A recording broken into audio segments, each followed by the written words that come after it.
We have to stop building bad places that need to be unbuilt and retrofitted and fixed up afterwards, and I guess build them right the first time. And that's hard enough as it is. Right. Well, that's why we need to start actually evaluating and measuring what we're building. One of the things that we haven't done is had any kind of performance measurement for the transportation money that we've been spending at the federal level, and there is no accountability, as Geoff mentioned.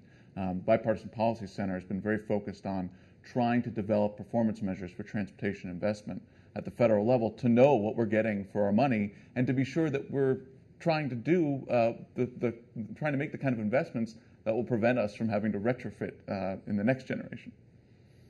Well, who has the biggest vote? I mean, there are environmental pressures, there are demographic pressures, and yet so many people are unhappy with the choices they have for literally getting to the places they need to go.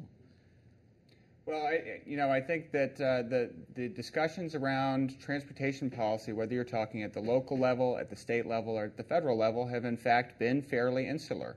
It's been very much an insider's game of people who work in that industry, and frankly, transportation is too important to leave to transportation people.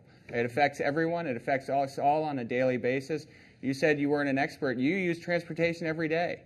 That makes you pretty expert in what you need, and people shouldn't feel intimidated by that fact. They need to get in there, and we are. I mean, now is a very different time than the last time the transportation bill was authorized.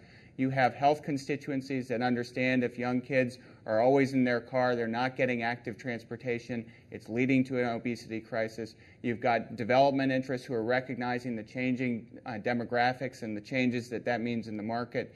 You've got environmental organizations. You have Latinos. You have African Americans who understand the equity impacts and the opportunity to access the economy.